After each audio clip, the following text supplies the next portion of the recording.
सिद्धेभ्यः जय श्री ओम नमः सिद्धेभ्यः सर्वमंगलमांगल्यं सर्वकल्याणकारकं प्रधानं सर्वधर्माणां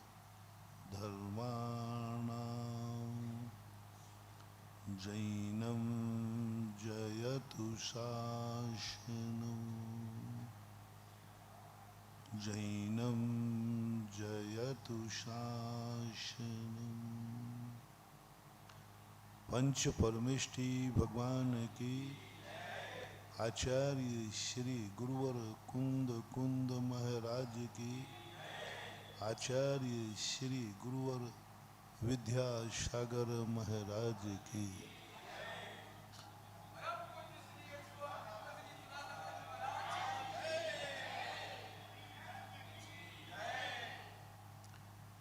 प्रसंग चल रहा है अपना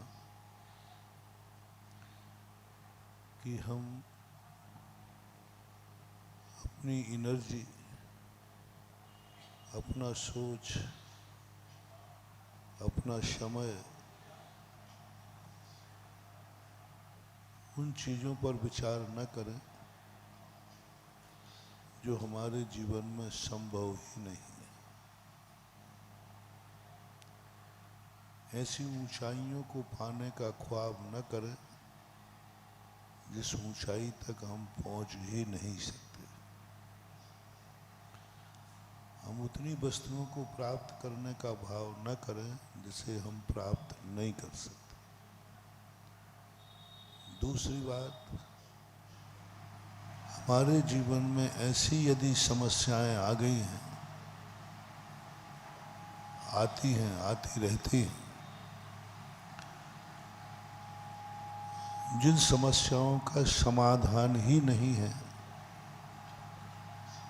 उन समस्याओं को सहन करने की शक्ति अर्जित करो। रोने से काम नहीं चलेगा, मरने से भी काम नहीं चलेगा, भागने से भी काम नहीं चलेगा। समस्याएं कुत्ते के समान होती हैं। तुम भागोगे वो और काटेंगे, तुम उनका सामना करो, उनका सामना करो। उनको हटाने की बात नहीं कह रहा हूं। अभी 2 दिन से अपन उस 10% पे बात कर रहा हूं जो हमारी जिंदगी में 10% ऐसी परेशानी है जो हमारे भाग्य ने हमारे में लिखी ही नहीं। और हमने कल कहा था, भाग्य के भरोसे मत बैठना। भाग्य के पास 10 नंबर हैं, किस्मत के पास 10 नंबर हैं, ज्यादा नंबर नहीं है। मेरे भाग्य में क्या लिखा है, मेरे भाग्य कैसा है, कुछ मत सोचो, 10 नंबर का है। प्रयास करो वो भाग्य तुम्हारा साथ दे दे। नहीं दे तो 10 नंबर को साइड में करो, 90 नंबर तो हमारे हाथ में है, उसका टेंशन नहीं। प्रयास करो और वो 10 नंबर जो भाग्य है उसको चुनौती दे दो कि जितने भी संसार की परेशानियां हैं, आओ मैं सामना करने को तैयार हूं, मैं भागूंगा नहीं, मैं रोऊंगा नहीं, मैं मरूंगा नहीं। जिंदगी का सबसे बड़ा एक फैसला कर लो, बहुत बड़ा मोटिवेशन है। मैं तुम्हें समस्याओं से निजात दिला दूंगा, उन 10% की बिल्कुल स्पष्ट कह रहा हूं। वो लाइलाज समस्याएं हैं। कोई यदि तुम्हें झूठा कहे कि तुम्हारे हम नहीं, उनके लिए मात्र एक साधन दिया है जैनाचार्यों ने। वे समस्याएं 10% चुटकी बजाते निकल जाएगी। उन समस्याओं की उम्र ज्यादा नहीं होती, उस बीमारी की उम्र ज्यादा नहीं होती जिस बीमारी का कोई इलाज नहीं होता। वो तो तुरंत जिंदगी बहुत थोड़ी कर देती है, ज्यादा नहीं रहती। जैसे ही डॉक्टर मना करे कि ये बीमारी लाइलाज है, अब घबराना नहीं है, बहुत जल्दी निजात मिल जाएगी, क्योंकि वो प्राण ले लेगी। हाँ, क्योंकि लाइलाज बीमारी समाप्त कर देगी। क्यों चिंता कर रहे हैं? 2 महीने 4 महीने 2 दिन 4 दिन टिकेगी, खत्म हो जाएगी, और मरने के बाद फिर बीमारी वो अपना रूप बदल देगी। इसलिए टेंशन नहीं करना, क्योंकि तुम्हारे लिए निर्णय हो चुका, डॉक्टर ने कह दिया इसका कोई इलाज नहीं। तुमने भी पूरा प्रयास कर लिया, कोई समाधान नहीं मिला। गुरुओं से आशीर्वाद ले लिया, कुछ नहीं हुआ। शांति धारा करा ली, कुछ नहीं हुआ। जब कर लिया तब कर लिया, कुछ नहीं हुआ। यहां तक कि मुनि महाराज बन गए तब भी कुछ नहीं हुआ। हाँ, कुछ समस्याएं ऐसी हैं जो मुनि भी बन जाओ तो भी वो चूकेगी नहीं। जैसे ऋषभ देव की, ऋषभ देव के पीछे कर्म ऐसा पड़ा कि तुम कहीं जाओगे, बन जाओ मुनि, मैं तुम्हें 7 महीने भूखा घुमाऊंगा।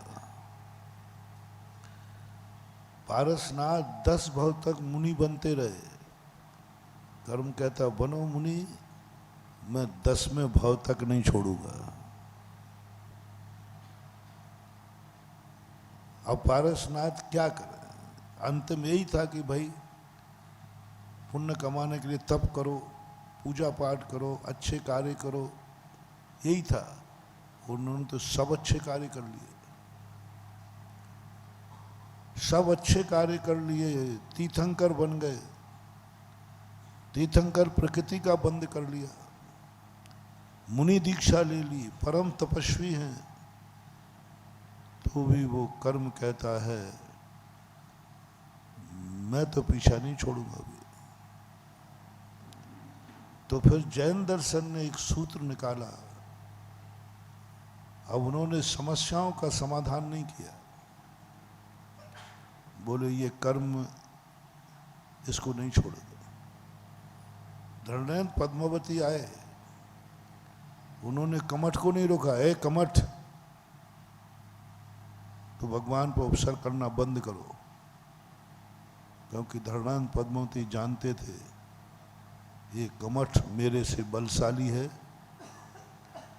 मेरे से बड़ा है, इस समय मेरी बात ये नहीं मानेगा।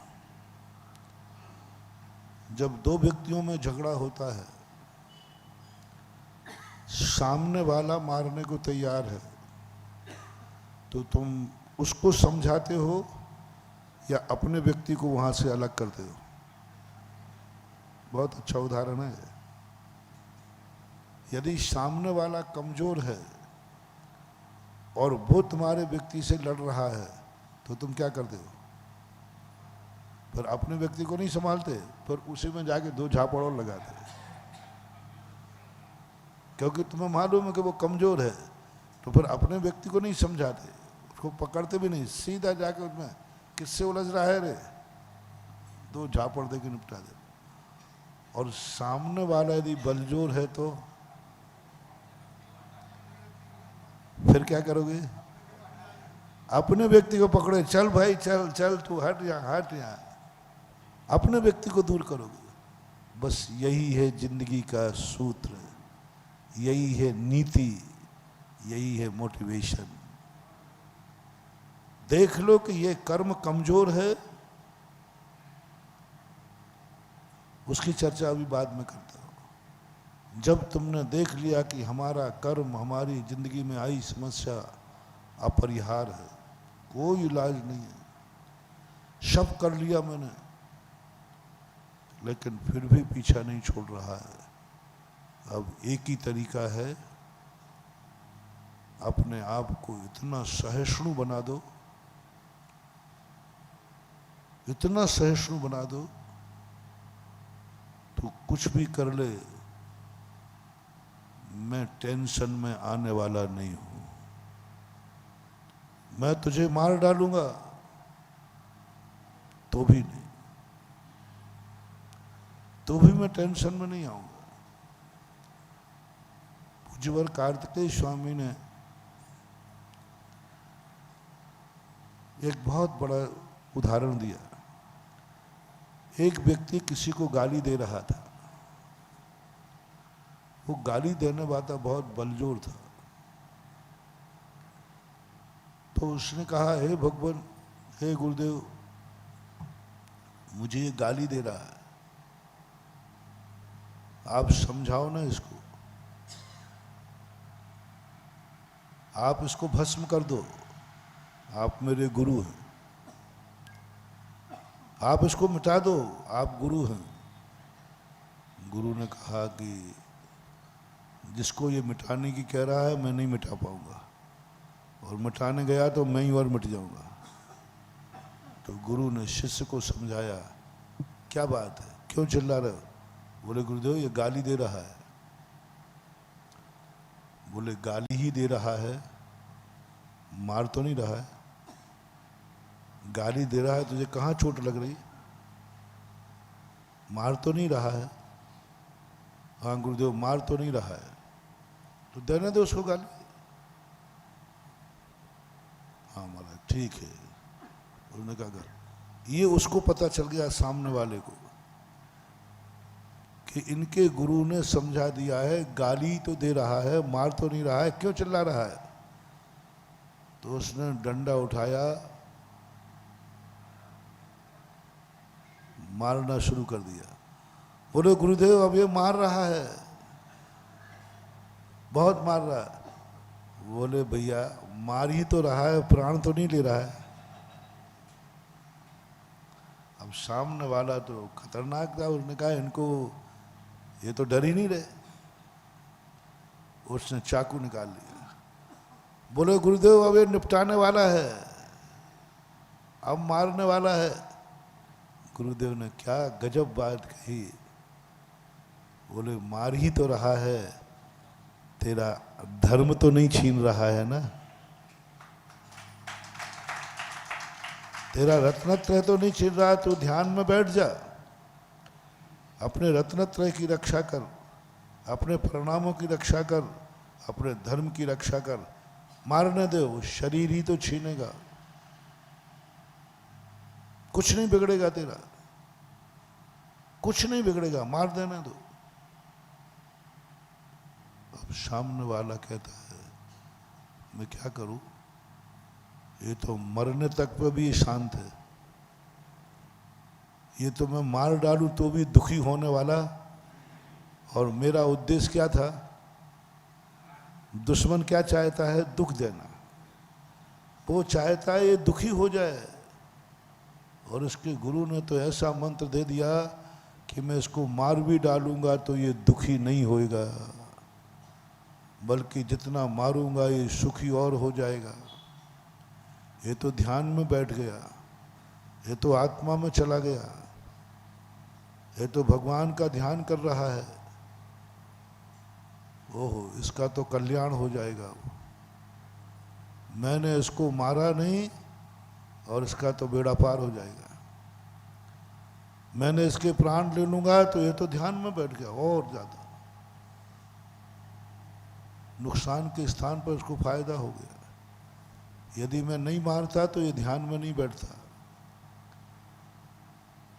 मैं इसको यदि दुख नहीं देता तो ये आत्मा में नहीं जाता, ये तो ध्यान में चला गया, दुख के स्थान पर ये सुखी हो जाएगा। उसने अपना हथियार फेंका, धत बेशरम कहीं का, चला गया। आँख खोली तो ना दुश्मन था ना कुछ था। बोले गुरुदेव ये क्या हो गया? बोले तुम मरने को तैयार हो गया ना, मरने को जो तैयार होता है उसे कोई नहीं मारता। जो कफन बांध के आ जाता है ना, गुंडे लोगों से आप लोग क्यों डरते हो? अरे भैया ये कफन बांध के आया है, ये कह गया कि मैं जेल जाऊंगा और क्या होगा, मैं जेल के लिए तैयार हूं। अब उनसे कौन डरे? कौन भिड़ेगा उनसे? जो मरने के लिए भी तैयार है। तो मरने को तैयार हो गया, अब मरने वाले को कौन मारेगा? दुश्मन तो उल्टा काम करता है। दुश्मन कभी सहयोग नहीं देता। तू मरने के लिए तैयार हो गया, दुश्मन कहता मैं मार दूंगा, तो दुश्मन कहेगा मेरा काम तो उल्टा करना, ये मरना चाहे तो जिंदा रखूंगा और जिंदा रहना चाहे तो मर। दुश्मन उल्टा करेगा। यदि हमने कहा कि नहीं मैं तो मरना चाहता हूं, दुश्मन कहेगा तुझे जिंदा रखूंगा, क्योंकि जिंदा रहने में दुखी है ना। हाँ मैं जिंदा रहने में बहुत दुखी हूं, मरना चाहता हूं। तो दुश्मन कभी मरने नहीं देगा। और उसको पता चल जाए कि तुम्हें जिंदा रहने में सुख है, मरने में दुख है, तो वो निपटा देगा। ये कितनी बड़ी कला दी, क्योंकि हम कुछ कर ही नहीं सकते। एक प्रतिज्ञा अपनी जिंदगी में करो, कितनी भी समस्या आ जाए हम भागेंगे नहीं, हम भागेंगे नहीं, हथियार नहीं डालेंगे, हम सामना करेंगे।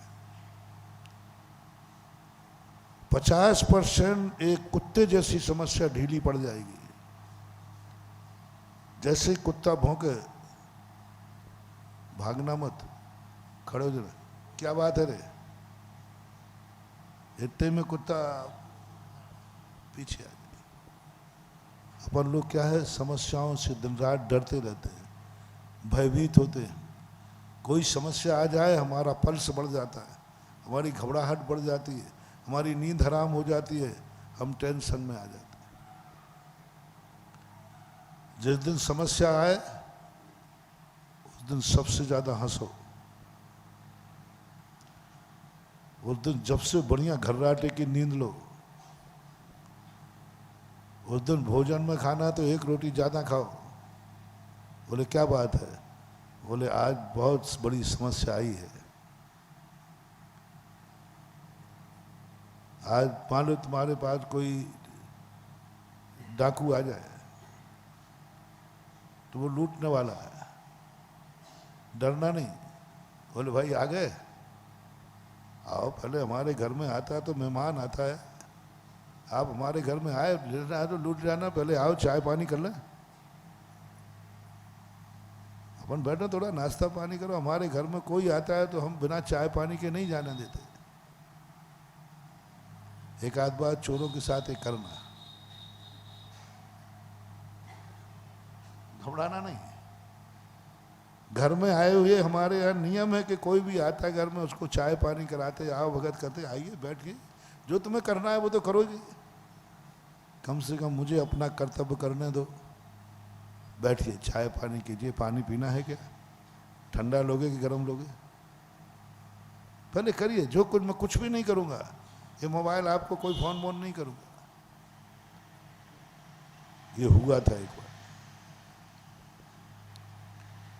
राजस्थान की एक घटना है, सेठ किया 6 बार उनके यहाँ डाका डाला और 7वीं बार डाका डालने लोग आए तो उन्होंने ऐसे ही सुन लिया होगा हमारे जैसे महाराजों का कवि प्रवचन कि घर में पापी भी आए तो उसका सम्मान करो, अतिथि। बस वो आए जैसे ही 7वीं बार तो सेठानी ने पहचान लिया, ये तो वो ही हैं। तो उन्होंने कहा भैया आप लोग फिर से आ गए, आओ बैठो, चाय पानी करोगे? नहीं नहीं हमें कुछ नहीं चाहिए, मुझे धन चाहिए। नहीं गुस्सा क्यों हो रहा है, मैं तो वो पहले से तैयार हूं। बस एक बात का जवाब दे दो, उनको पानी पिलाया, बैठ गए, बैठो बैठो सब बैठो, ये चाबी पकड़ो, जल्दी मत करो, मैं कहीं भागने वाली नहीं। बोले भैया ये बताओ, और सेठ जी कह रहे हैं मेरे सोते सोते प्राण निकल रहे हैं और ये चोरों से ऐसे बातें कर रहे हैं जैसे इसके पीहर के भैया आए हों। बोले भैया मुझे खुशी थी कि आपने हमें 6 बार लूटा, सोचा कि चलो हमारे धन के लूटने से तुम तो अमीर बन गए, तुम तो अमीर बन गए, तुम्हारे पास हो गया, चलो मैं नहीं सही। आज 6 बार लुटने के बाद भी हम आज भी सेठ के सेठ है, तभी तुम 7वीं बार आए हो ना। बोलो 6 बार में तुम क्या छोड़ के गए थे हमारे पास? बोले कुछ भी नहीं छोड़ा था। तो 7वीं बार किस लिए आए हो फिर, जब तुम्हें खुद मालूम है कि मैं इनके पास गया था, सब कुछ भी नहीं छोड़ा था तुमने। जब तुम्हें मालूम है सब कुछ लेके गए थे तुम यहां से, फिर अब क्या लेने आए हो? नहीं, फिर से आपकी तिजोरी भर गई है। इसका अर्थ है कि 6 बार लुटने के बाद भी हम सेठ के सेठ हैं, और तुमने 6 बार लूटा है तो भैया आप चोर के चोर ही हो। कैसे आए अब 7वीं बार में? 6 बार के धन से तुम्हारी घर की समस्याएं नहीं हुई? बोले नहीं हुई। तो पहली बार भी आपने यही कहा था, अब भी यही कह रहे हो। आज भी गरीब हो, आज भी कर्जे में हो, आज भी परिवार को पालने को पैसा नहीं है। धिक्कार है, मेरे 6 बार का धन तुम्हें अमीर नहीं बना पाया। भैया बचपन में एक लोरी सुनाते हो ना, तुम लोग सुनाते हैं ना माता बच्चे को, चोरन के भर खेती भई मान डुकरिया, कौड़ी रे के कौड़ी के मान पशेरी के, उड़ गए तीतर बस गई मोर।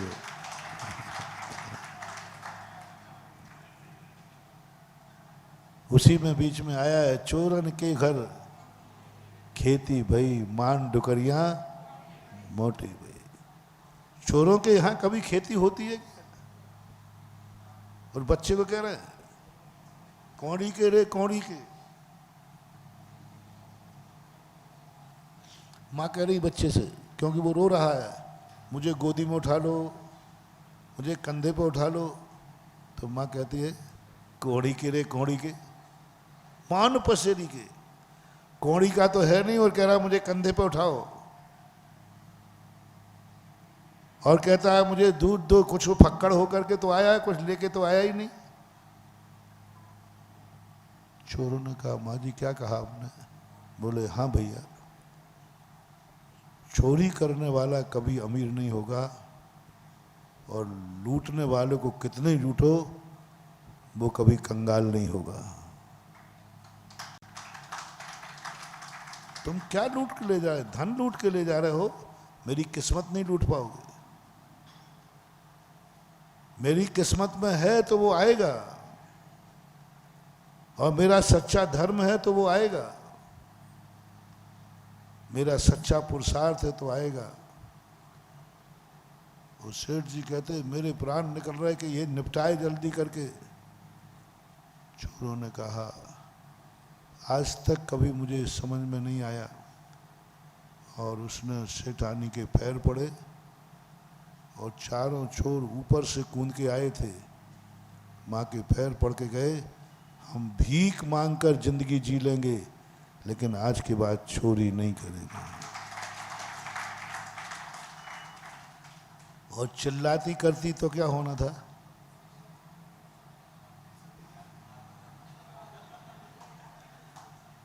यदि चिल्लाती करती तो मार डालते उनको, तो क्या वे तो चोर है, बांध देते, ठुकाई पिटाई करते, कुछ भी कर सकते थे, उनको तो क्या लगा। मैंने इस कथा को सुना, बड़ा अच्छा लगा, और आप लोगों को सुना दी। जब भी आपके जीवन में ऐसी मुसीबत आए पर चिल्लाना नहीं, घबराना नहीं। उस मुसीबत से कह दे तो कितना भी कर लेना, मैं अशांत होने वाला नहीं हूँ। मेरी शांति इतनी सस्ती नहीं है, मेरा धर्म इतना सस्ता नहीं है, मेरी क्षमा इतनी सस्ती नहीं है, मेरी सहिष्णुता इतनी सस्ती नहीं है कि मेरी 2 गालियों में खो करके मैं क्रोधी हो जाऊं। कितनी सस्ती है लोगों की क्षमा। शाम को रात में शांति से उठते हो आप, सुबह, और कोई 2 गाली दे दे तो शांति महंगी है कि गाली महंगी है? तो शांति इतनी सस्ती हो गई, इतनी सस्ती हो गई। थोड़ी सी बात होते ही हम अपना सुख खो देते हैं, चैन खो देते हैं।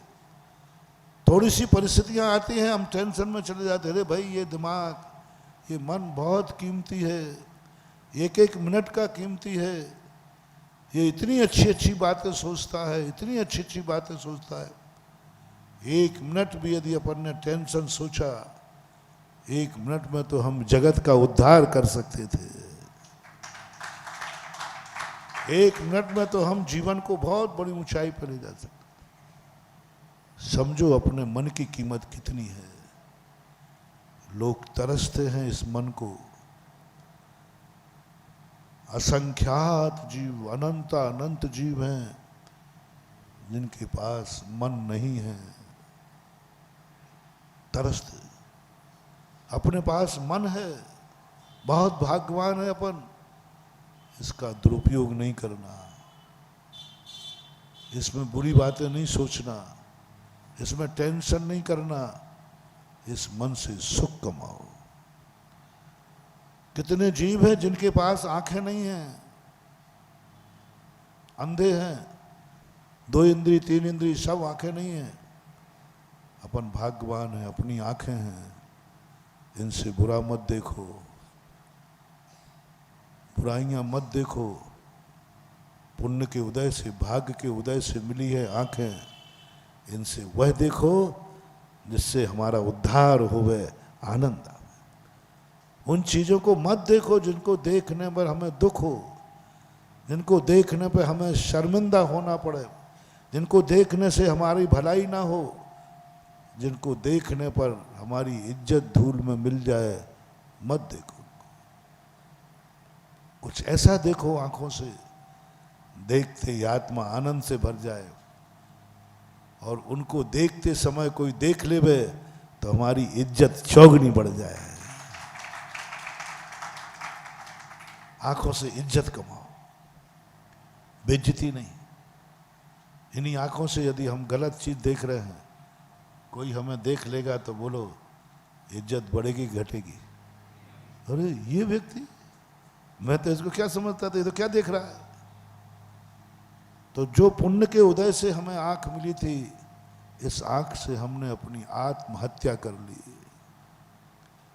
उपघात नाम कर्म का उदय आया।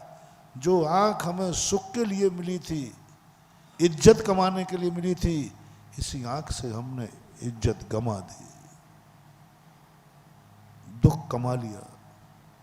नहीं, आंख से हम वो चीज देखेंगे जिसको देखते ही हमें आनंद आवे, जिसको देखते समय हमें कोई शर्म की बात नहीं आएगी, और कोई देख लेगा तो हमारी इज्जत और बढ़ेगी।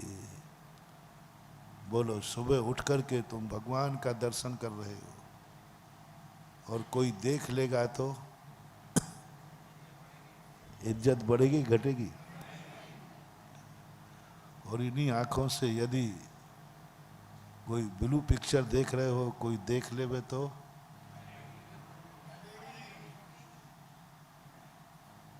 ये आंखों को पुण्य से मिली। यही कानों से हम अच्छी बात सुनेंगे, इज्जत बढ़ेगी। हर इंद्री से, हर उपलब्धि से इज्जत बढ़ाओ, सुख बढ़ाओ, शांति बढ़ाओ, जीवन का आनंद बढ़ना चाहिए। जो कुछ भी तुम्हें मिला है, तुम्हें परिवार मिला है अच्छा, तुम्हें जैन कुल मिला है अच्छा, तुम्हें ऐसा महसूस हो रहा है। पहले तो जिन जिन चीजों पर तुम्हें अच्छे की अनुभूति हो, आनंद की, यह चीज मिली है मुझे, इस पर मुझे गर्व है। तुम्हारी जिंदगी में ऐसी कितनी चीजें हैं जो तुम्हारे जीवन में तुम्हें पाकर के अच्छा लग रहा है, अच्छा लग रहा है। भारत देश में जन्म लेकर तुम्हें कैसा लग रहा है कि बुरा लग रहा है? कहाँ का भारत में जन्म हो गया, अमेरिका में जन्म होता तो अच्छा था। गर्व है कि नहीं?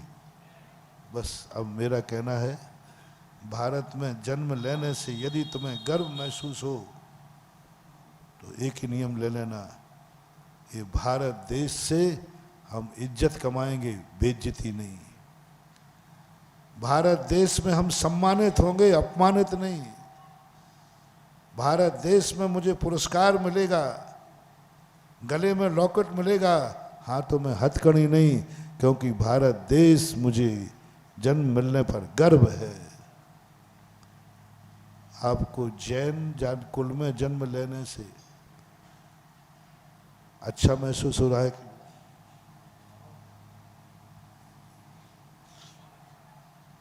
क्योंकि देखो, जैन कुल में जन्म नहीं लेते तो कितना फायदा था। कोई दंड नहीं, कोई फंद नहीं, रात में खाओ, दिन में खाओ, भक्ष खाओ, अभक्ष खाओ, मांस खाओ, शाकाहार करो, शराब पियो, जो करना करो, कुछ कोई रोकने वाला नहीं, कोई टोकने वाला नहीं, क्योंकि तुम्हें भी कोई दिक्कत नहीं, क्योंकि बाप भी खा रहा है, कुल भी खा रही है, तुम्हारी पूरी जाति खा रही है। क्या झगड़ा है?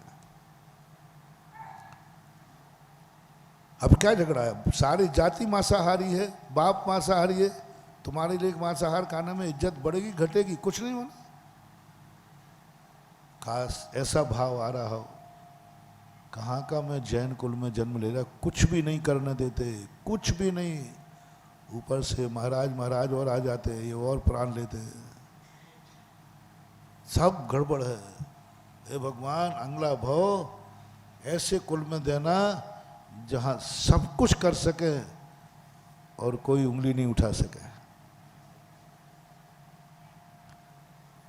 कोई भी बुराई, बाप भी बुराई नहीं करे, परिवार भी बुराई नहीं करे, जाति भी बुराई नहीं करे, गुरु भी बुराई नहीं करे, हम मांस खाएंगे तो खाएंगे, कोई बुराई नहीं करने वाला, शराब पीना है तो पिएंगे, सब कर सकते। जहां सब कुछ करने की छूट हो, ऐसे कुल में तुम्हें जन्म लेना हो, ऐसे देश में जन्म लेना हो जहां किसी भी चीज पे पाबंदी नहीं है, सब करो, जो चाहे सो करो, जहां चाहे करो, जो चाहे करो, जैसे बने वैसे करो, कुछ नहीं सोचना, पशुओं के जैसे। पशु कुछ भी खाता है, कुछ भी करता है, जहां भी कुछ भी मर्यादा नहीं। यदि तुम्हें जैन जाति का बंधन बुरा लग रहा है, हर चीज में बुरा, बहुत तंग आ गए हो गए आप लोग, आ जाते हो, कुछ करने ही नहीं देते, कोई खाने ही नहीं देते, खाने बैठो, है क्या खा रहा है, ये नहीं खा सकते, कोई आफत है क्या? खाओ वही लौकी और सब्जी। वो देखो, जहां खाने वाली ऐसी जातियां हैं जहां कुछ भी परोसो सब खा जाते हैं, जैनी बन के नहीं खा पाओगे। यदि तुम्हें गर्व हो रहा हो कि जैन कुल में जन्म लेने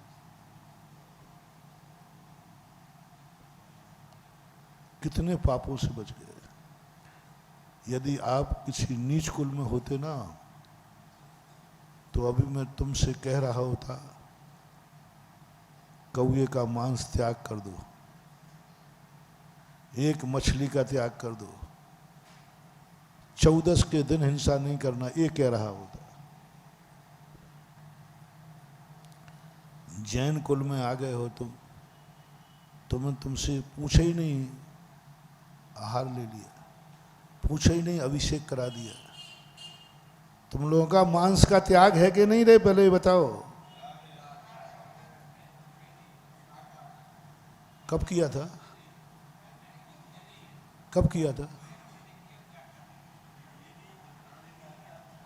कब किया था? कौन से गुरु से किया था? नाम बताओ। मांस का त्याग कब किया था?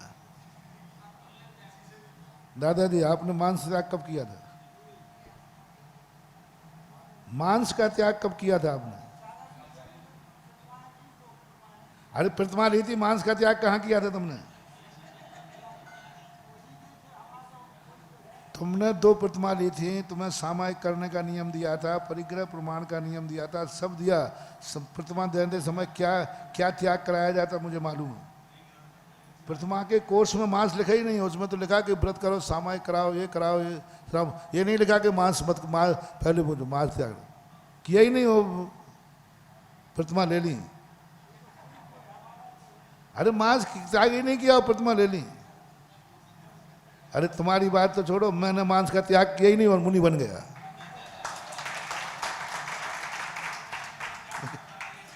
गुरुजी ने पूछा ही नहीं, कहे तू दीक्षा लेना चाहता, पहले सोच, पहले मांस का त्याग कर।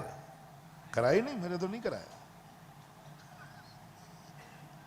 करा ही नहीं, कहा ही नहीं, ना उन्होंने कराया और ना हमने किया। आहा, तुम लोगों का कहाँ कराया, किसने कराया? गजब। बस यही ऐसा कुल मिला, ऐसा कुल मिला जिस कुल में मांस त्याग करना नहीं पड़ा, पूर्व भव के कर्म से ही करते आए हैं, वो तो त्याग ही है। मांस का नाम महाराज आपने ले लिया तो ले लिया, हमने तो आज तक कभी नाम ही नहीं लिया, सोचा नहीं, विचार नहीं किया। बोलो, जो वक्त तुम्हारे गुरु के द्वारा खर्च होता वो काम तुम्हारे कर्म ने कर दिया। जा, गुरु का समय बेकार मत करना। मैं तुझे ऐसे कुल में भेजता हूं जहां मांसाहार का कोई नाम भी नहीं लेगा। गुरु का वक्त खराब मत करना। गुरु महाराज आए तो वे मांस का त्याग कराते हुए न फिरें। वे तो प्रतिमाएं देते समय मेरा आपका समय वक्त हो गए। त्याग कराएं, बहुत ऊंची प्राप्त कराएं। बड़ी शर्म आती है जब आपके घरों में जाता हूं और पूछना पड़ता है। आजकल की बात होगी, हो गया ऐसा। और हमारे शास्त्रों में ऐसा लिखा नहीं है। हमारे शास्त्रों में लिखा है कि मांस, शराब, अभक्ष वस्तुओं का मुनिराज को आहार के समय याद भी नहीं आना चाहिए। ऐसे कुल में तुम जा रहे हो, वहां इन सब चीजों को करने की जरूरत ही नहीं। आज धोखा हो जाएगा। यदि मैंने नहीं पूछा तो 100 में से एक आध पीने वाला भी आहार दे जाएगा। बड़े बड़े शहरों में तो खास तौर से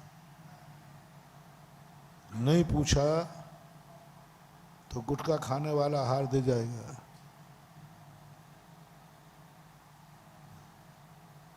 हमें तो ये तक नहीं कहा गया। शास्त्रों में मैंने देखा, आहार लेते समय किसी भी चीज का त्याग कराने का उल्लेख नहीं है। कुछ भी त्याग नहीं कराना है ही नहीं। मैंने देखा कि भाई आहार करते समय क्या क्या त्याग कराऊं, किसी शास्त्र में नहीं लिखा कि त्याग करो। बस इतना लिखा है, शुकुल, उच्च कुल, जैन कुल में ही आहार करने जाना। उच्च कुलीन होगा तो मैंने कि उच्च कुलीन तो है। बोले उच्च कुल है तो आपको वो चीजें वो करते पाया ही नहीं जाएगा जिनके हाथ से तुम आहार लेते हो, नहीं लेते हो, होते ही नहीं। उच्च कुल उसी का नाम है।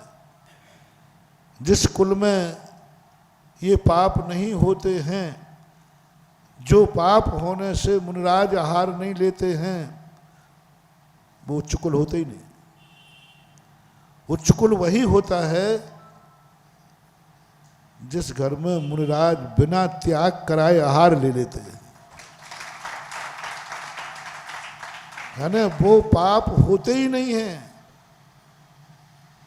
और आज यदि मैं यही नियम लेके चला जाऊं, क्या पे आप करना, ये तो जैनी कुल है, जैनी है, बल्दियत से जैनी है, अब यहाँ क्या त्याग कराऊं।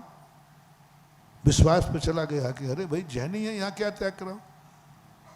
आहार देने की योग्यता तो इसे जन्म से ही मिली है, क्योंकि जैनी। तो बोलो क्या होगा, क्या होगा। हमारे यहाँ तो यहाँ तक कहा, इतना तो पूछने की छोड़ो, तुम्हें आहार की थाली भी नहीं देखना है, उसने जो बनाया है वो लेके आ जाओ, जो बनाया है वो लेके आ जाओ। जो खाता है, मुझे मालूम कौन सा आहार करने को कहा है। पहला देखो शुकुल, जैन कुल है, बस इससे ज्यादा कुछ मत देखना, कुछ मत देखना। फिर क्या लूं, बोले जो जैनी खाता है वही तुम्हें खिलाना, बस। हमारी कोई परिभाषा नहीं दी। बोले क्या आहार लेना है, बोलो जो जैनी खाता है वह आहार लेना। नहीं लेना हो तो मत लेना, लेकिन जो वो खाता है वो सब ले सकते हो। जो जैनी खाता है, फिर से सुनना, हमारा आहार विधि देखना क्या है। जो जैनी खाता है वह तुम्हें आहार लेना है, बस। और जैनी है इतना देखना है तुम्हें, तुम्हें कोई त्याग नहीं कराना। इन दो बातों को लेकर के यदि आज मैं आहार करूं तो बताओ मेरा क्या हाल होगा।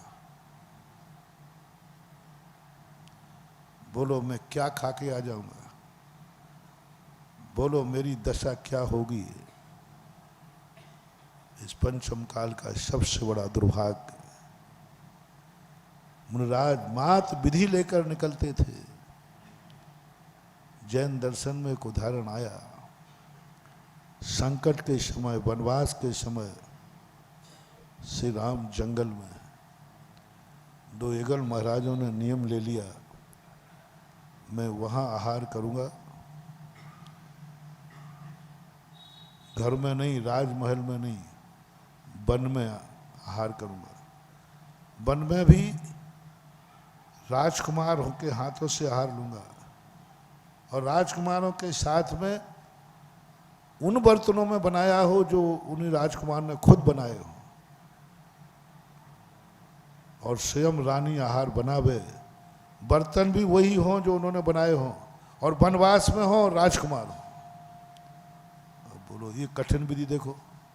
पहली बात तो राजकुमार, और वो भी कहाँ हो, और बर्तन भी कौन से हो, मिट्टी के, और मिट्टी के भी कौन से हो जो स्वयं ने बनाया, और भोजन भी कौन बना रहे, तब आहार लेंगे। कैसे ऐसे महाराजों का मन करता है, भगवान काश ऐसी शक्ति मेरे में आ जाए तो बरुआ सागर वालों को नचा डालूंगा। ध्यान रखना, पड़गाते रहो, नमोस्तु महाराज, नमोस्तु महाराज, और महाराज बरुआ सागर से ऊपर से सीधे वन में निकल जाएगा, क्योंकि विधि कहाँ की है। राजा देखते रह जाएंगे, महाराजा देखते रह जाएंगे, और महाराज अंजलि करके ऐसी कड़ी विधि ली जाती है। लेते समय महाराज को थोड़ा भी डर नहीं लगा कि ये विधि मिलेगी कैसे, ये कैसे संभव है, लेकिन हिम्मत है।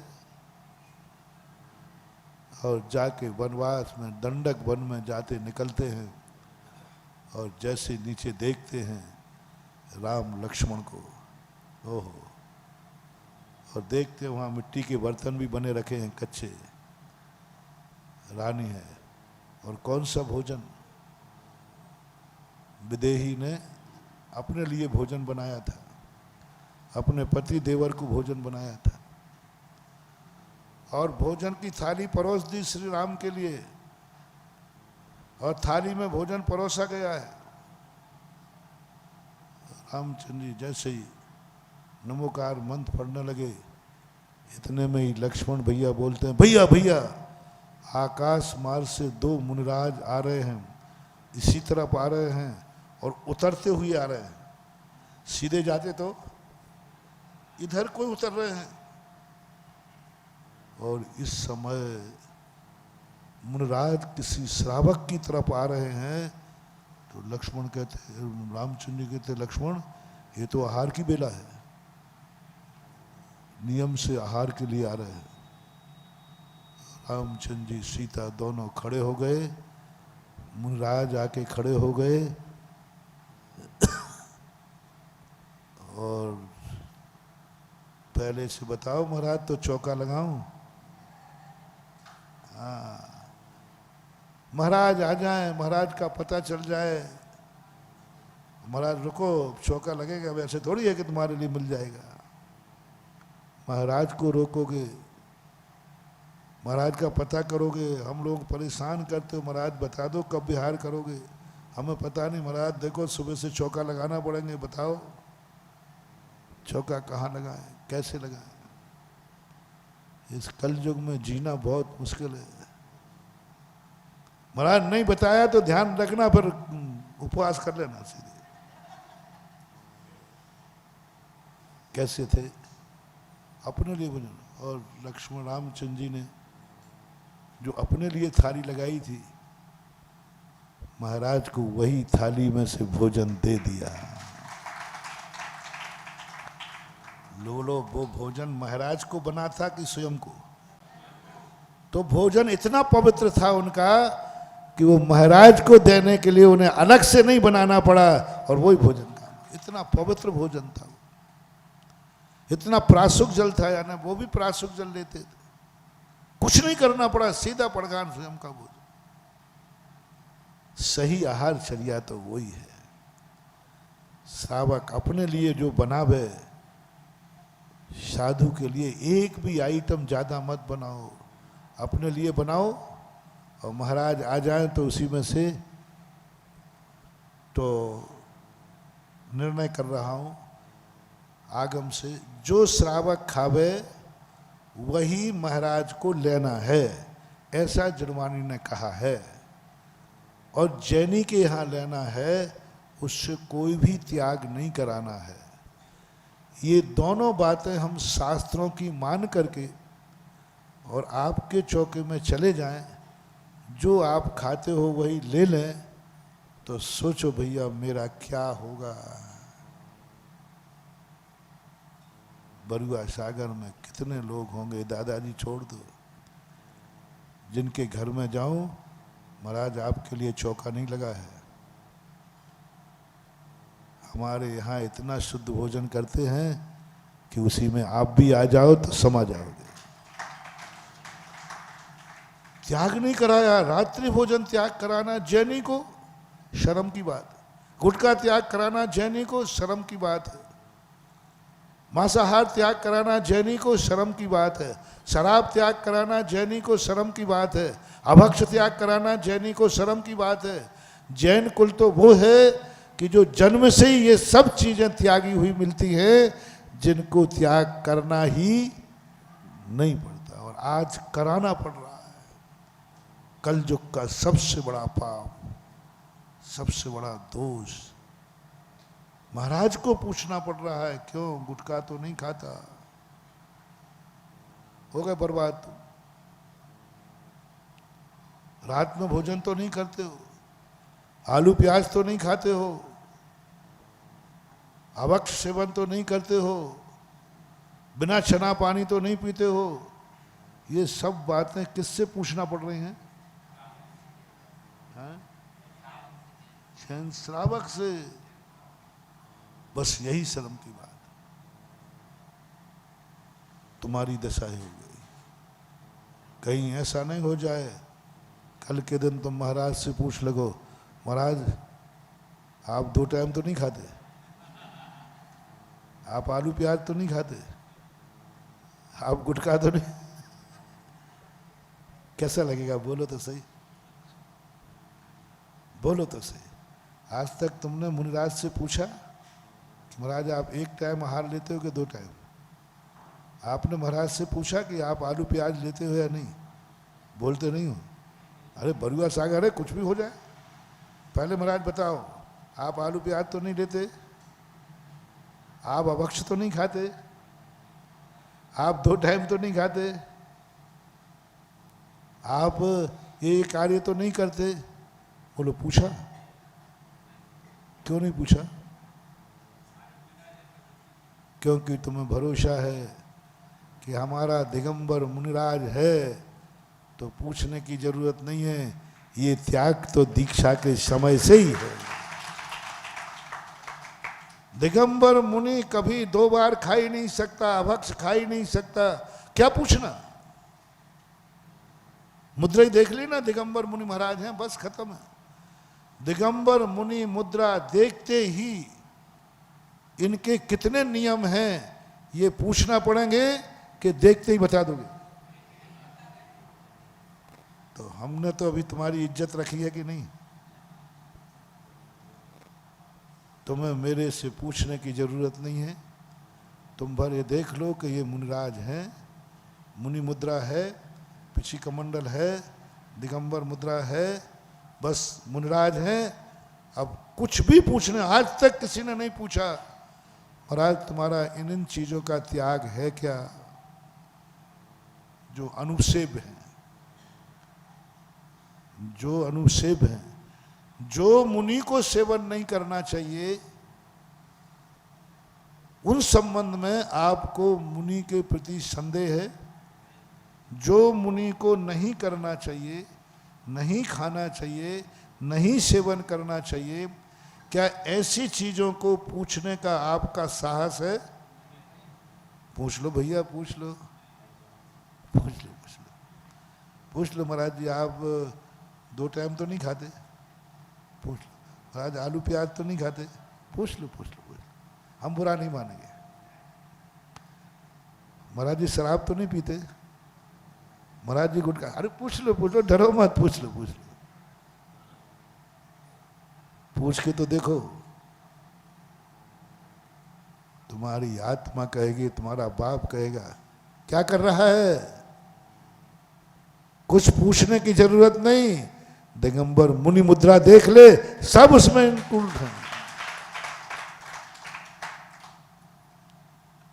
आज भी और तुम्हारा काम चल रहा है। जैसा हमने तुम्हें मौका दिया कि तुम्हें पूछने की जरूरत नहीं है, जो अनुक्षेप है वो हम लेते ही नहीं, बिना पूछे। बस ये मौका मुझे भी मिल जाए।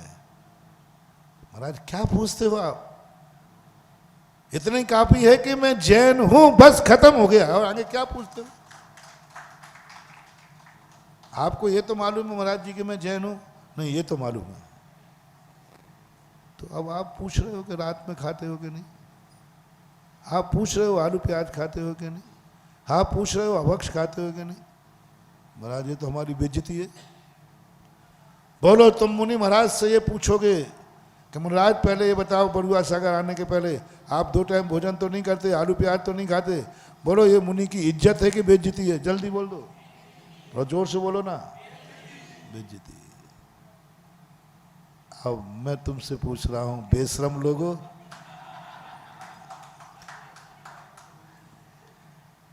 क्या दावा कर सकते हो महाराज? क्या बात करते हो आप?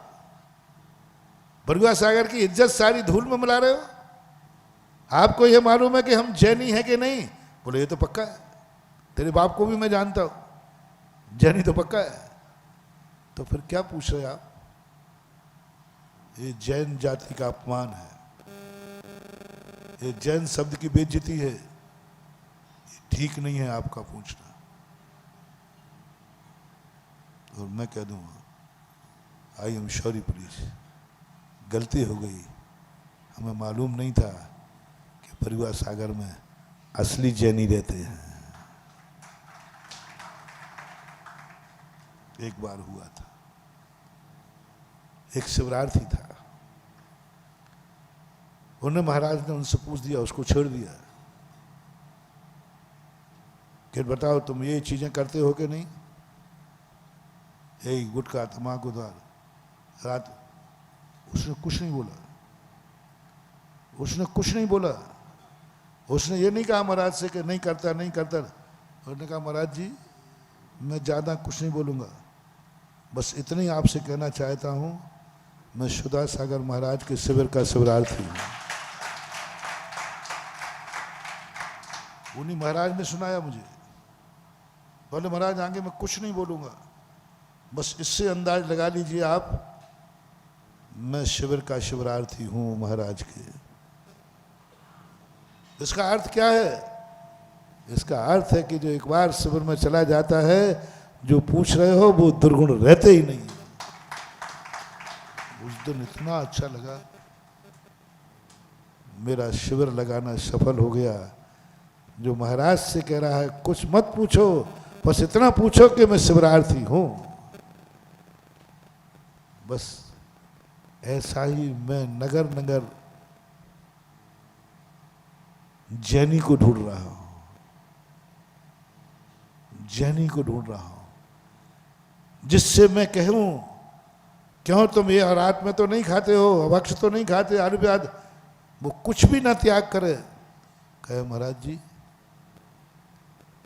ज्यादा मैं कुछ नहीं बोलूंगा, आपको मालूम मैं जैनी हूं, मैं जैनी हूं। ये शब्द बोलकर क्या तुम महाराज को चुप कर सकते हो? है बरुआ सागर में किसी घर की हिम्मत जो मात एक कहे महाराज जी मैं कुछ भी नहीं बोलूंगा, बस इतना कहूंगा जैनी हूं बल्दियत से, जैनी हूं ओरिजिनल से, बस अब आप समझ जाओ और मैं चुप हो जाऊं, क्योंकि जैनी की परिभाषा तो मैंने शास्त्रों में पढ़ी है, जैनी की परिभाषा तो मैंने शास्त्र में पढ़ी है कि जैनी है तो ये दुर्गुण होते ही नहीं हैं। फिर मैं आई एम सॉरी प्लीज, मैंने बहुत बड़ी, महाराज आप पश्चाताप करो, आपने जैन शब्द की बेइज्जती कर दी है, जैन जाति की बेइज्जती की है। जब आपको मालूम था कि मैं जैनी हूं तो आपने कैसे पूछा कि रात में भोजन करते हो कि नहीं? फाइट करो मुझसे, झगड़ा करो मेरे से, आपने कैसे पूछा जब आपको मालूम था कि मैं जैनी हूं? महाराज ने ये तो कह दिया कि नहीं जैनी तो है, मैं जानता हूं, तेरे बाप को भी जानता हूं तो जैनी है। फिर आपने कैसे पूछा ये रात्रि भोजन करते हो कि नहीं? फिर कैसे पूछा तुम गुटखा खाते हो कि नहीं? कैसे पूछा कि तुम्हारे यहाँ आलू प्याज आता है कि नहीं? कैसे पूछा आपने कि हम बिना छना पानी पीते हैं? कैसे पूछा कि हम सप्त व्यसन करते हैं? कैसे पूछा कि हम जुआ खेलते हैं? कैसे पूछा कि हम शराब पीते हैं? कैसे पूछा कि हम मांसाहारी हैं? कैसे पूछा कि हम अंडे खाते हैं कि नहीं खाते? कैसे पूछा कि मैं चोर डाकू हूं? कैसे पूछा कि मैं शिकारी हूं? कैसे पूछा महाराज? जवाब दो, बताओ महाराज। शास्त्र पढ़े लिखे हो कि बिना पढ़े लिखे हो? शास्त्र में जैनी की परिभाषा क्या लिखी है? शास्त्र में मात्र मुनियों की परिभाषा लिखी है कि श्रावक की भी लिखी भैया? शास्त्रों में मात्र मुनि का ही स्वरूप लिखा है कि श्रावक का भी लिखा है? तो आप मुनि बन गए और इतना पढ़ के नहीं आए कि जैनी का क्या स्वरूप होता है, और आपको मालूम है कि मैं जैनी हूं। हमसे पूछ के दिखाओ तो फिर मैं यही कहूंगा, हे मूर्ख तुझे मालूम नहीं कि मैं मुनि हूं? इतना ज्ञान नहीं तुझे कि मुनि से पूछ रहा है कि शराब तो नहीं पीते? तो मेरी बेइज्जती कर रहा है? पूछ के दिखा देना बेटा, ये 1 मिनट में कमंड उठा के बिहार कर जाऊंगा और कहूंगा बरुआ सागर में इतनी बेइज्जती कराऊं मैं कि वहां के लोग नहीं पूछते। तो मालूम है, काश मैं भी यही चाहता हूं, मुझे कुछ भी त्याग नहीं कराना, कोई भी नियम नहीं देना, मैं तो यही चाहता हूँ तुम इतना ही परिचय दे दो महाराज, मैं जैनी हूँ, बस आगे आप सब समझ जाओ, आप समझदार हैं।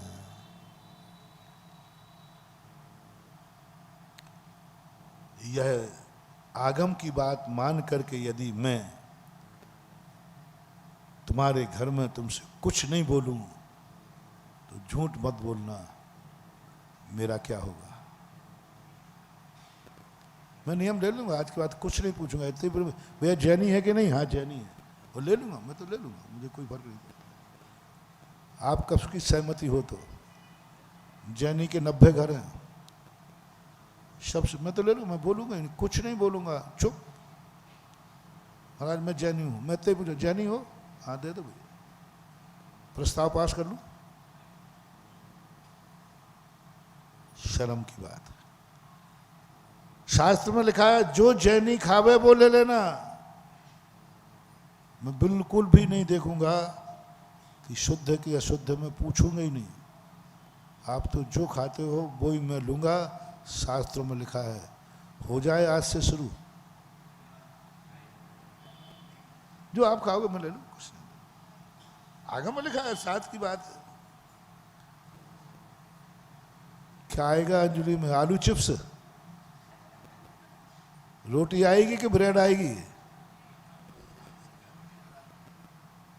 ओह कैसा युग आ गया, कैसा युग था वो रामचंद्र जी का, महाराज ने कहा जो श्रावक खाएगा वो लूंगा। रामचंद्र की थाली इतनी पवित्र थी कि वही आहार महाराज ने ले लिया और बिहार। क्या इस पंचम काल में ऐसा एक घर भी मिलेगा क्या, एक घर भी मिलेगा कि जो आगम के अनुसार जैनी है।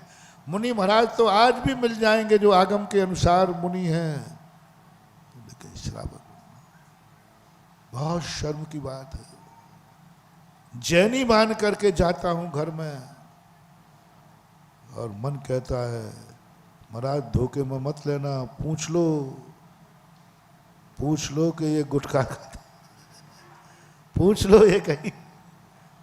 बड़े बड़े शहर में तो महानुभाव यूं करना पड़ता है, अंडे तो नहीं खाते, पाए गए। महाराज कभी ऐसा हुआ कि पड़काने के बाद आपको कहना पड़ा हो, हाँ हुआ, अंडे का त्याग, महाराज हाँ खाता हूं, शराब पीता हूं, गुटखा खाता हूं, रात्रि भोजन, पाए गए। अब आजकल जैनी के घर में हमें फूंक फूंक के चलना पड़ता है। अजैनी से खतरा नहीं है, क्योंकि वो तो अजैन है, हम वैसे ही नहीं जाएंगे। खतरा कहाँ है, क्योंकि हम जैनी मान के जाएंगे और नहीं पूछा तो सब बिना जाएंगे। ये है कलयुग। एक घर तो जैनी का बन जाए, सारे घर जैनियों के, ऐसा परंपरा नहीं चलती। चौथे काल के जो शास्त्रों के नियम हैं, आज उन पर भरोसा नहीं किया जा सकता, आज उन पर भरोसा नहीं किया जा सकता। आज हमें फूंक फूंक के चलना पड़ेगा, हर चीज में सावधानी। विश्वास में भी विष का वास है, किसी पर विश्वास नहीं कर सकते, आज कुछ भी नहीं कर सकते। बस आज सबसे बड़ी चीज है सावधानी। बुरा लगे तो लग जाओ, आहार लेने के पहले पूछ लो। बुरा लगे तो लग जाओ, पूछ लो पहले कि ये जैनी का घर है, ये कर्म तो नहीं होता है।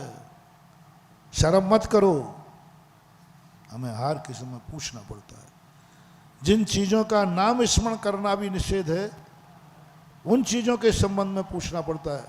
अब बोलो आहार के समय अंडे का नाम याद आना, लेकिन क्या करें, नाम याद नहीं करते हैं तो और कबाड़ा दे दे तो अब त्याग कराना पड़ता है। रात्रि भोजन सौदा होता है सौदा, सौदा होता है सौदा। दुकान पे जैसे सौदा होता है ना, तुम्हें 500 रुपये में कोई चीज़ बेचना है, कहाँ से शुरू होते हो? 1000 से। और ग्राहक भी कहाँ से शुरू होता है? 250 से। दोनों में फिर कस्म कस्सा चलता है। वो खिसकता है, सेठ जी 300 में देना है, देना। सेठ जी कहते हैं अरे तू क्या कहेगा, 800 में नक्की कर। फिर कहा साहब सेठ जी बहुत अधिक। वो कहता सेठ जी अब आप भी क्या कहोगे, आप 400 में नक्की कर दो। तुम भी कहोगे अब तू क्या कहेगा, लगा ग्राहक है, 600 में नक्की कर। अंत में 500 में सौदा। ऐसा चौकों में भी हो रहा है। मैं कहता हूं भैया रात्रि भोजन त्याग दे जीवन भर के लिए। बोले महाराज जी नहीं, जीवन भर के लिए नहीं, जीवन भर के लिए नहीं। मन तो करता है उठ के चला जाऊं, लेकिन मन कहता है ग्राहक है, क्योंकि दूसरे घर में जाओगे वो इसका बाप मिलेगा। चोर चोर कहाँ जाओगे तुम? यहाँ से उठ के जाओगे, दूसरे घर में भी यही समस्या, तीसरे में भी यही समस्या। सारे कुएं में भांग पड़ी है, बाबा जी बैठे रहो, सौदा पटाओ। वो कहता महाराज जी देखो आप माफ करो, 1 हफ्ते का पक्का है। हमने कहाँ से शुरू किया था और उसने कहाँ से शुरू किया? हमने कहा नहीं देखो 1 हफ्ता कम होता है, 5 साल कर लो, 5 साल बाद। वो कहता महाराज जी अब देखो आप भी क्या कहोगे, 1 महीना 1 महीना 1 महीने हम 1 साल पे आए, 5 साल पे आए, अंत में आकर के 1 साल में सौदा फट गया। अंजलि खोल के ले गए। चौका है कि बनिया की दुकान हो गई। कायदा तो ये था कि महाराज पूछो मत, जब से जन्म लिया है और मृत्यु पर्यंत तक ये हमारे कुल में, हमारी जाति में ये कार्य नहीं हुए। मेरे कुल में आज तक किसी ने रात में नहीं खाना खाया। क्या जीवन, क्या आजीवन होता है, इस कुल में है ही नहीं।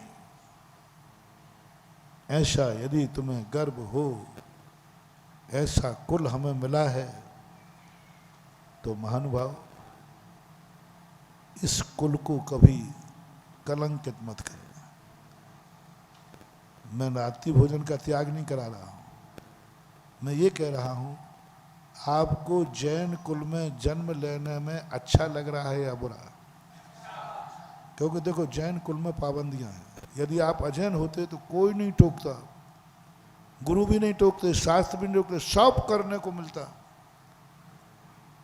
यहाँ तो तुम गुटखा भी नहीं खा पा रहे, वहां तो गांजा पीने मिलता, गुरु भी साथ में पीते। आजा बेटा, गांजा मिलता, भांग मिलती, सब मिलता, गुरु के साथ खाते। गुरु भी कहते बेटा घोंट, 1 गोला तेरा और 1 गोला। कितनी अच्छी जाति थी वो, कि ये जाति अच्छी है जिसमें हर चीज पर पाबंदी है। जैन कुल सबसे ज्यादा जैनियों को पाबंदी है हर चीज में। खाते समय, देखते समय, सुनते समय, हर चीज नहीं देख सकता जैनी, हर चीज नहीं सुन सकता जैनी, हर शब्द नहीं बोल सकता जैनी, हर कार्य का धंधा नहीं कर सकता। ऐसी जातियां हैं जिनमें कोई भी धंधा करो, कसाई खाने का करो, मांसाहार का, शराब के ठेके का, लेकिन जैनियों में कमाने भी नहीं देते महाराज। नहीं, इनकम है उसमें, नहीं करो। कमाने की छूट नहीं, कुछ भी कमाओ, नहीं, ये नहीं करोगे, ये धंधा नहीं करोगे, ये नहीं खाओगे, ये नहीं देखोगे, ये नहीं बोलोगे, वहां नहीं जाओगे। पैर जैनी के पैर, किसके पैर हैं?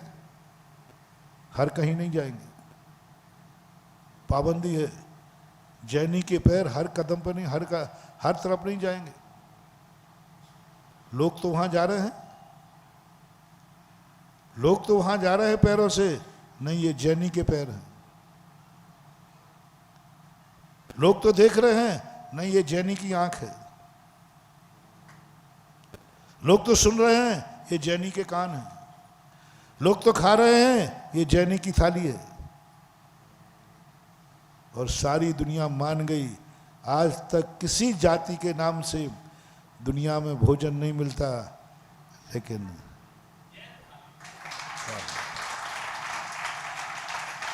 क्या बात है।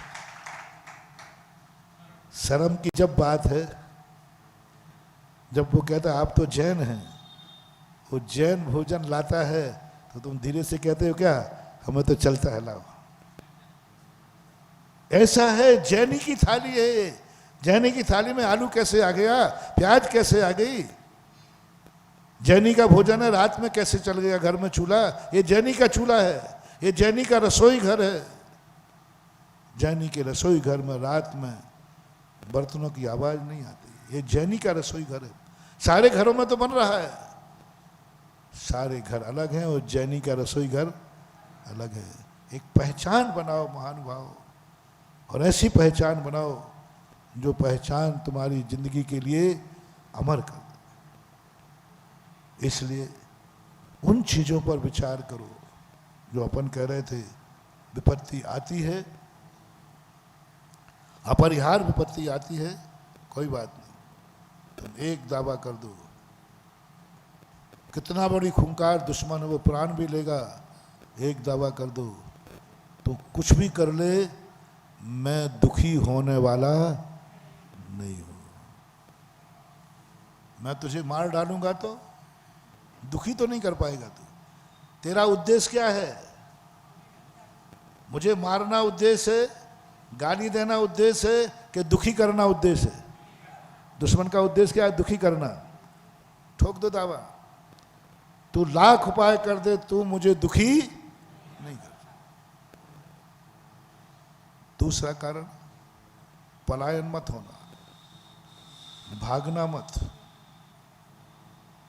कितनी भी विपत्ति आ जाए आंख में आंसू मत आने देना, रोना मत। वो 10% महान जो विपत्ति है उससे जूझने का कला दिखा रहा हूं, मोटिवेशन दे रहा हूं। वो 10% जो विपत्ति है वो कुत्ते की जाति की है, कुत्ते की जाति है। तुम बस एक बार सामना कर दो, चुनौती है, कर ले, क्या करेगा? मैं रोऊंगा नहीं।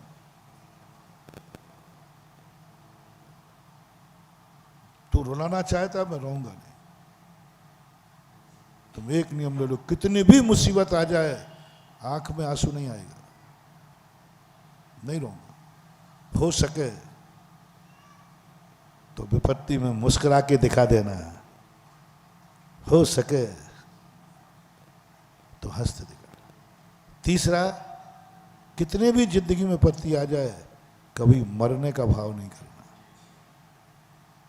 कभी नहीं मरना। ये 3 मोटिवेशन तुमने अपनी जिंदगी में ले लिए, जाओ वो 10% विपत्ति जो कुत्ते के समान है वो भी तुम्हारे सामने पूंछ लाना शुरू कर देगी। वो कर्म भी धराशायी हो जाएंगे, उन कर्मों को भी शर्म आने लग जाएगी कि ये व्यक्ति को हमने जितना दुख दिया ये तो और सुखी होता गया, ये तो और मजबूत होता गया, ये तो और दृढ़ हो गया। संसार में जीना है तो सुख मत चाहो, विपत्तियों से सामना करने की हिम्मत करो तो जी जाओगे। ये दुनिया तुम्हें जीने नहीं देगी, ये दुनिया तुम्हें जीने नहीं देगी।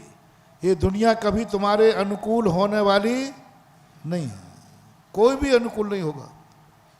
हर व्यक्ति प्रति क्षण ये मान के चलो, कोई भी वक्त दिन भी प्रतिकूल हो सकता है, किस्मत भी प्रतिकूल हो सकती है, अपने भी पराये हो सकते हैं, सब कुछ हो सकता है। जिनका भरोसा है उनको भी तुम बिल्कुल अपने आप में करना, सब हो सकता है, फिर भी मैं दुखी नहीं होऊंगा, मैं जिंदगी से हताश नहीं होऊंगा, मैं कर्म करूंगा करूंगा। ये हुई 10% की बात। 3 दिन से अपन इस पर चर्चा कर रहे हैं। अब 90% पे विचार करना है। 10% तो हमने क्या कह दिया, वो हटेगी नहीं समस्या, वो रहेगी। 10% वस्तुएं हम पाना चाहें वो हमें नहीं मिलेगी। बस उनको तो आपको सामना करना है डट करके। बस एक ही उपाय है। कुत्ता तो आएगा, वो तो तुम्हें देख के ही भौंकेगा, वो तो भौंकेगा। बस तुम्हारी अब 90% जो हमारी जिंदगी है, 90% जो समस्याएं हम निपटा सकते हैं, 90% जो हम वस्तुएं पा सकते हैं, उसकी कला सीखना है। 90 अंक मेरे हाथ में है, किस्मत के हाथ में नहीं, भगवान के हाथ में नहीं, दुश्मन के हाथ में नहीं। रिपीट करता हूं, भाग्य के हाथ में कितने नंबर हैं,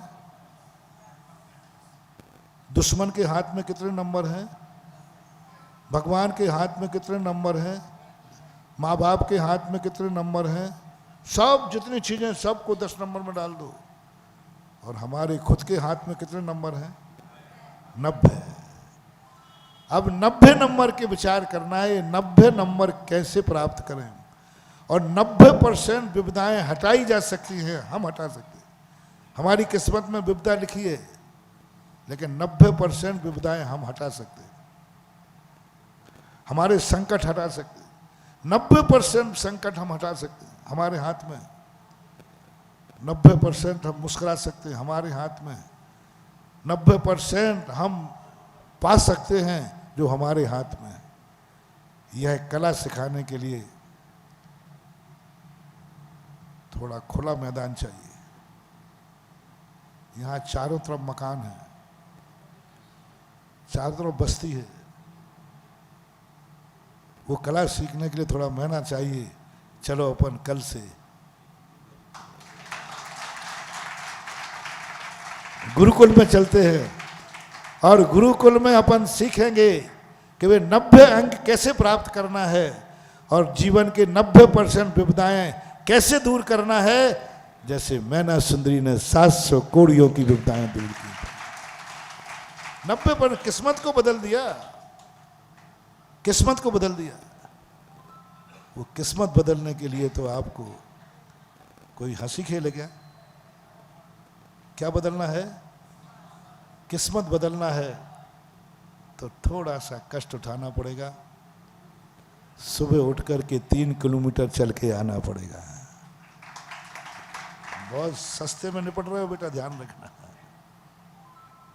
3 किलोमीटर चलना पड़ेगा और उन 3 किलोमीटर चल के जाओगे, अपन सीखेंगे कैसे विविधाएं दूर की जाती है। कैसे चीज, हम हर चीज को तरस रहे, हम जो चीज पाना चाहें वो ही नहीं मिल रहे। 90% तुम पा जाओगे। उसकी एक कला है, उसकी एक विधि है, उसका एक उपाय है। वो उपाय अपन को करना पड़ेगा। संकेत हमने कल कर दिया था कि फसल चाहिए है तो बोनी। अब बोनी में क्या बोना है, अब बोनी में क्या बोना है, हैं?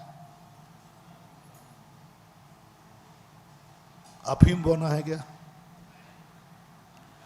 गांजा बोना है क्या, तमाकू बोना है क्या, धतूरा बोना है क्या, गेहूं बोना है क्या, सरसों क्या बोना है, वो अपन फैसला करेंगे। चलेंगे कल का एक दिन वो कार्य कर होने वाला है जो अभी भारतवर्ष में मैंने भी पहली बार करूंगा और आपके यहाँ भी पहली बार होगा। सिद्ध चक्र मंडल विधान एक मृत को जीवित करेगा। मैं पूछता हूँ, 100 बच्चे पैदा करने का पुण्य और एक मरने वाले को जीवित करने का पुण्य, दोनों में श्रेष्ठ क्या है? कल कोई साधारण विधान नहीं होगा। कल जो विधान में बैठेंगे वो एक वो शक्ति अर्जित करेंगे कि एक धराशायी पतन की तरफ जाने वाला उसको उठा करके ऊंचाइयां देंगे। और कल जो विधान में बैठेगा उनको ऐसा पुण्यबंध होगा कि जिस समय उनका डाउनफॉल आएगा उसी समय कल के विधान में बैठने वाले का पुण्य उसे सहारा देगा। Tit for tat, tit for tat है। कल जब तुम्हारा डाउनफॉल आएगा, जब तुम्हारे गिरने के दिन आएंगे, जब तुम्हारे दिवालिया के दिन आएंगे, जब तुम्हें घाटा पड़ जाएगा, जब तुम्हें डॉक्टर मना कर देगा, तब उस समय तुम्हारा वो पुण्य काम आएगा कि आपने 4 दिन वहां और उसके लिए विधान किया था। जो मृत गुरुकुल को तुमने जीवित किया था वो पुण्य तुम्हारा काम आएगा। और पुण्य कमाया ही जाता है बंधु विपदा के लिए। अपन विधान करते हैं पुण्य के लिए, अपन विधान करते हैं धर्म के लिए, अपन विधान करते हैं भगवान की पूजा के लिए। ये तो होते ही रहते हैं, कई विधान यहाँ भी हुए होंगे, लेकिन कल का जो विधान है वो संजीवनी बूटी है। वो संजीवनी बूटी का काम करेगा।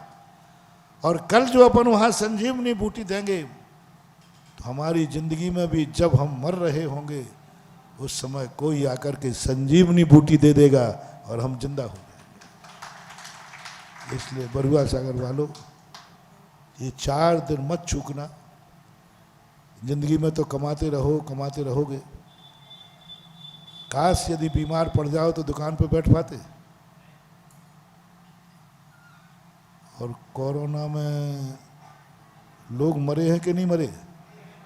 तुम लोग क्यों नहीं मरे? मैं हर जगह यही पूछता हूं कि तुम लोग कैसे जिंदा रह गए, ये बताओ। तो तुम्हें एक ही जवाब देना है कल। और आज हम लोग इसलिए नहीं मरे कि हमें मरे हुए गुरुकुल को जिंदा करना था। मेरे हाथ में लकीर थी कि तू एक दिन वहां पूजा करेगा। जो पूजा के योग्य ही नहीं रहा है उसको तू पूज्य बनाएगा। जो स्वयं उठने लायक नहीं रहा है उसे उठाएगा।